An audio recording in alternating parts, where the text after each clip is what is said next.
সময় 24 update BD সংবাদে আপনাকে স্বাগতম। শুরুতেই সংবাদ শিরোনাম, এরপর বিস্তারিত। শুরুতেই জানিয়ে দিব মোদির সেই ফ্রেন্ডস বলা ভিডিওর বিশ্ব রেকর্ড। এরপর জানিয়ে দিব রাজনীতিতে যোগ দেবেন ককরোচ পার্টির নেতারা।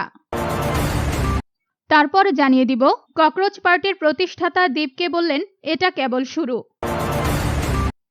সবশেষে জানিয়ে দিব ভারতের নতুন শিক্ষামন্ত্রী প্রহ্লাদ যোশী। আপনি যদি মোদিকে ক্ষমতা থেকে নামাতে চান তাহলে ভিডিওতে লাইক করে চ্যানেলটি অবশ্যই সাবস্ক্রাইব করে দিবেন। এখন বিস্তারিত। মোদির সেই ফ্রেন্ডস বলা ভিডিওর বিশ্ব রেকর্ড। ভারত জুড়ে ছড়িয়ে পড়া অভূতপূর্ব শিক্ষার্থী আন্দোলনের মুখে সম্প্রতি ভিন্ন কৌশলে হাজির হয়েছিলেন ভারতের প্রধানমন্ত্রী নরেন্দ্র মোদি। তরুণ প্রজন্মকে লক্ষ্য করে ইনস্টাগ্রামে পরপর দুটি রিল ভিডিও পোস্ট করেন তিনি, আর এর মাধ্যমেই গড়লেন বিশ্ব রেকর্ড। প্রথম ভিডিওটি পোস্ট করার মাত্র 24 ঘন্টার মধ্যে 300 মিলিয়নেরও বেশি, 3 কোটির বেশি ভিউ পেয়ে প্ল্যাটফর্মটির একক ভিডিওর সর্বোচ্চ ভিউয়ের বিশ্ব রেকর্ড ভেঙে দিয়েছেন মোদি। সদ্য সাবেক শিক্ষামন্ত্রী ধর্মেন্দ্র প্রধানের পদত্যাগের দাবিতে তরুণদের আন্দোলন যখন উত্তাল, ঠিক তখনই এই বিক্ষোভের কেন্দ্রবিন্দু অর্থাৎ জেনজি প্রজন্মের জনপ্রিয় শর্ট ভিডিও ফরম্যাট বেছে নিয়ে বৃহস্পতিবার 23 জুলাই ও শুক্রবার 24 জুলাই গভীর রাতে এই ভিডিও দুটি শুট করেন 75 বছর বয়সী এই ভারতীয় নেতা।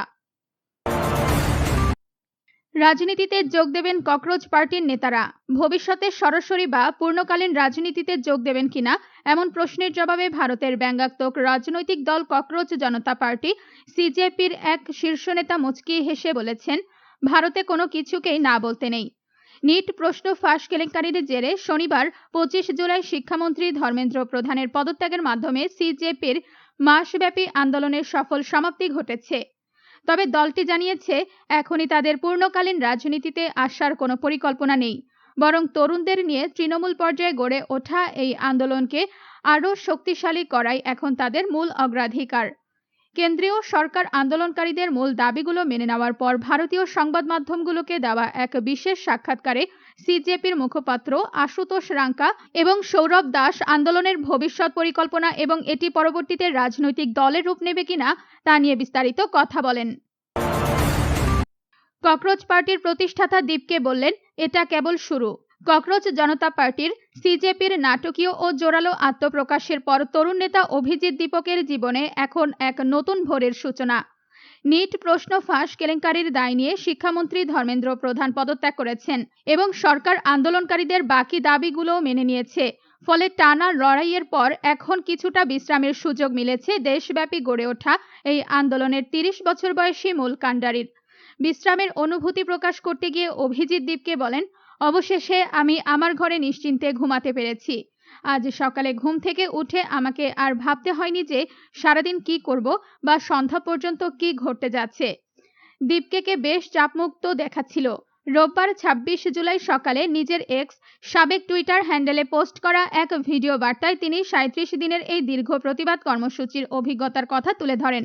পুরো আন্দোলনকে তিনি বর্ণনা করেন অত্যন্ত কঠিন ও জটিল হিসেবে। তবে অনুসারীদের সতর্ক করে দিয়ে তিনি বলেন, এটা কেবল শুরু। ককরোচ জনতা পার্টির পথ চলা এখনো অনেক বাকি। ভারতের নতুন শিক্ষামন্ত্রী প্রহ্লাদ যোশী।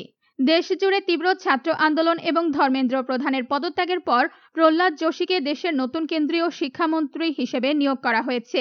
প্রধানমন্ত্রী নরেন্দ্র মোদীর পরামর্শক্রমে ভারতের রাষ্ট্রপতি দ্রৌপদী মুর্মু সংবিধানের 75 অনুচ্ছেদের 2 উপধারা অনুযায়ী অবিলম্বে ধর্মেন্দ্র প্রধানের পদত্যাগপত্র গ্রহণ করেছেন। একই সঙ্গে মন্ত্রী সভার ক্যাবিনেট মন্ত্রী প্রহ্লাদ যোশীকে তার বর্তমান দপ্তরের পাশাপাশি অতিরিক্ত দায়িত্ব হিসেবে শিক্ষা মন্ত্রণালয়ের দায়িত্ব অর্জনের নির্দেশ দিয়েছেন।